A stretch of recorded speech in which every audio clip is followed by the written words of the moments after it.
Because let's get real here. The average citizen does not have a chance of being healthy or well in our current environment.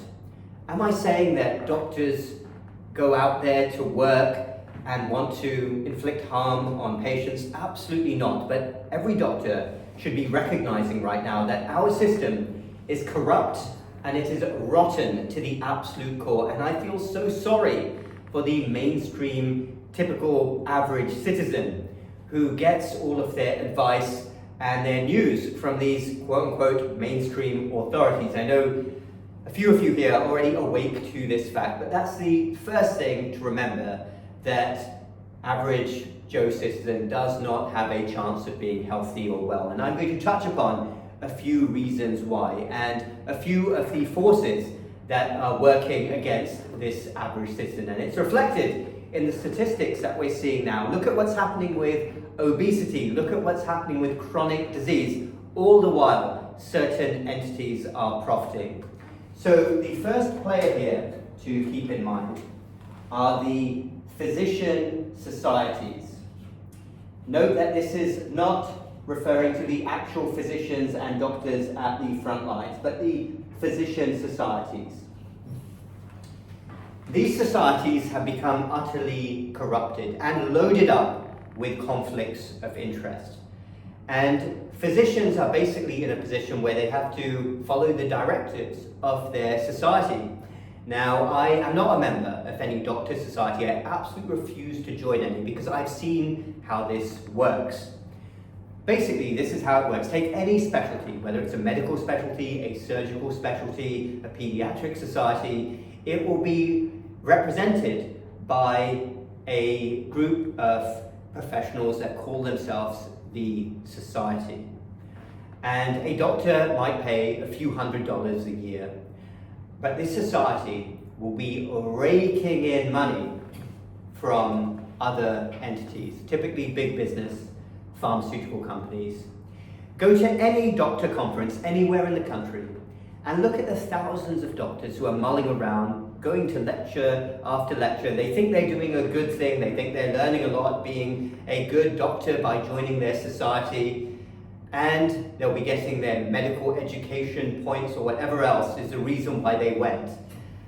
But this physician society is a multi-million-dollar organization. Maybe it started with good intentions, but eventually it became a business machine. And they accept money in the thousands from big business, from the pharmaceutical industry in particular. And every one of these major conferences will have an exhibitor hall in the middle, where you go and big business is showcasing their products.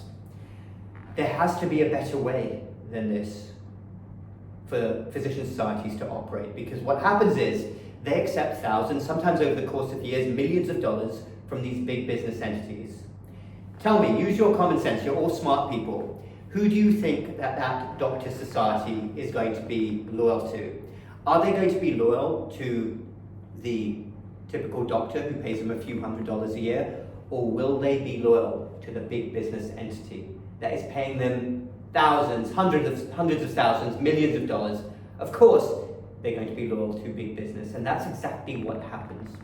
And these physician societies will then write recommendations, and they will be heavily influenced, obviously, by who's giving them money. So they are the first player here to focus on. And note again, this is different from the doctors at the front line, who shouldn't be excused completely.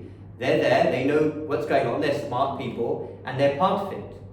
I refuse to join any physician society. I do not believe that they work for the wellness of the patients.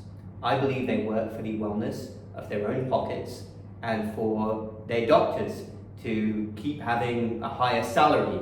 And of course, many doctors may go along with that, but any physician society should only have their particular specialties, patients at heart. That's not the case now. So that's working against the average citizen. Then you have the medical journals. Now, what's wrong with medical journals, you may ask? Surely we need medical journals. Surely you have good scientists and you have good doctors working on medical articles. Well, here's the problem. Medical journals are also loaded up with conflicts of interest. They receive money, go through a medical journal, look at the publication, absolutely littered with ads from big business interests, from pharmaceutical companies. They want to follow a certain narrative and agenda, and they won't publish anything that doesn't follow the narrative. This is the big problem, and this is actually a long history. So if we can't trust our medical journals, who can we trust? Take the New England Journal of Medicine, which is one of the most historically corrupted journals, and it's held up as a bastion of being a wonderful medical journal. Do you know that this medical journal, well, firstly, go to their website and look how they are littered with ads from pharmaceutical companies, but their history is astoundingly terrible. Back in the 1960s, they were involved in high-level corruption, where basically Harvard scientists were being paid off by the sugar industry to give sugar a pass and say that fats were bad, and we've seen what's happened since then with chronic disease and obesity. This is all documented. Feel free to go online and read the story. It's been published in major publications. And the New England Journal was part of that. They publish all of these very corrupted articles, which are basically sponsored by big business, and then they are held up.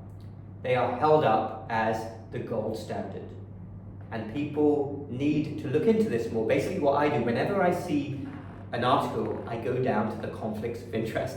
And that is where you can see, because this has to be declared, hopefully it's being done, you can see what's actually going on. Who has paid the doctors and scientists to produce this article? And there's a famous saying out there, famous meme, you may have seen it. 90% of doctors and scientists, especially in research, will agree with whoever's funding them. So with that sort of situation, what chance again does the average citizen have? The next player here, let's think about this, is the mainstream media. Let's talk about print media first, now mainly online. They basically parrot whatever the physician societies and whatever the medical journals say. And people in their millions are consuming all of this information without realizing that strings were pulled at the top. It's like puppets on a string. And money has changed hands, and that's why stories end up in front of you. Frequently, the mainstream publications are taking money directly to publish a lot of these articles from companies. And it's held up as a standard. Oh, the medical journal says this, the physician society says this. And you trace the money flow and you can see clearly what's happened.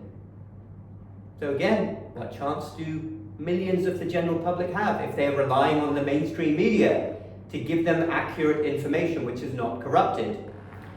Next, you have cable news.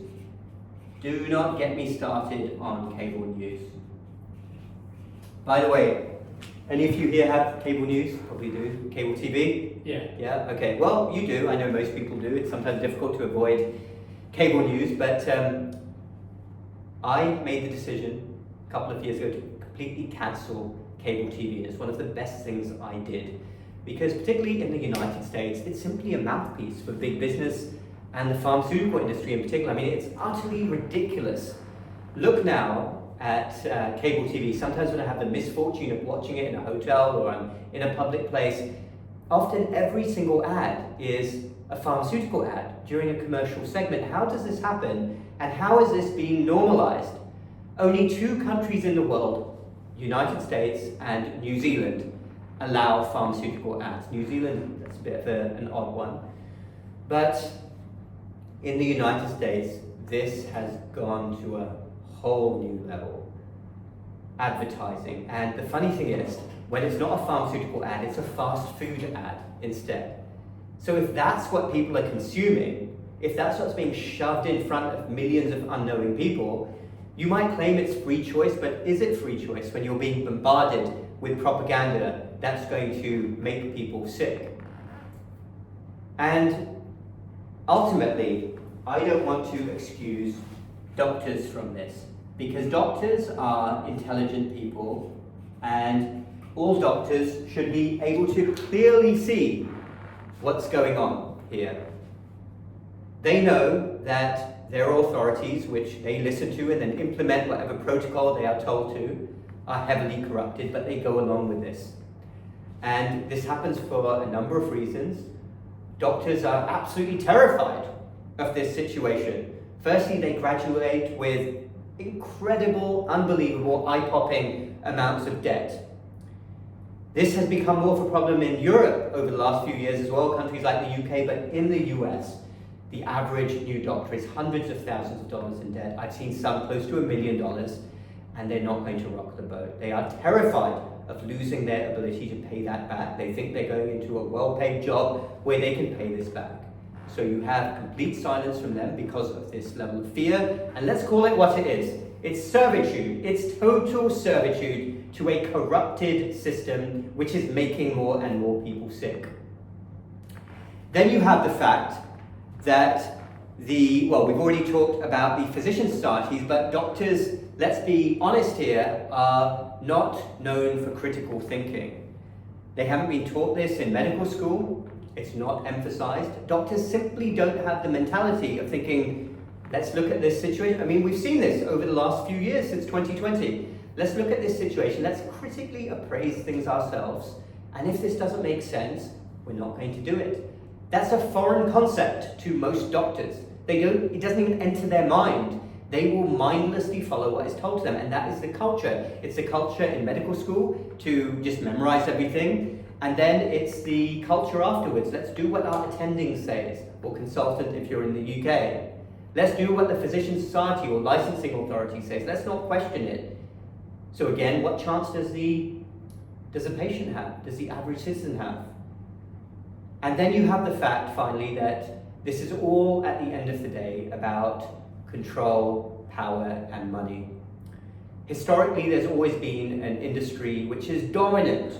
Throughout most of history, it was the war industry. Horrible situation. Let's think how many millions and millions of young men have been sent to the frontline meat grinder, and somebody is benefiting economically, and they've gone in under the guise of, oh, you're doing your duty for king and country, or president and country, or whatever nation you're in. But actually, there's a money exchange going on, and somebody at the top is gaining more control and power from the war. Dreadful situation. That was how it was throughout most of history. In the latter part of the last century, big oil got a lot of power. But now it's the pharmaceutical industry that is absolutely dominant. 2/3 of the US Congress has taken money from Big Pharma. No one party is better than the other. And this is a situation. That's why it's a stitch up, literally a stitch up, no pun intended, for millions and millions of people to be getting information which is shady, it's flimsy. And then they end up getting sick, and then the pharmaceutical industry profits, more and more people get on medications, they keep consuming terrible, toxic, ultra-processed foods, inflammatory foods, and this is a vicious circle. But make no mistake, none of this would happen if people somewhere down the line were not profiting, whether it's a politician, whether it's food corporations that are raking in trillions of dollars, big pharmaceutical companies, other big business interests, they are all profiting from millions of adults and children getting physically and mentally sick. It's an awful situation, but if you recognize it, that's the first step to taking a step back, to hopefully getting a better future for yourself. You want your health and well-being to be elevated, but also your family, because remember, children are the unfortunate victims of this type of situation. Hopefully, the pendulum will swing back and people will say, enough is enough. We don't want to keep getting sicker while you keep getting richer. We want a change. We want a new paradigm in terms of how healthcare and medicine works and how the entire country works in terms of wanting its citizens to be as healthy as possible.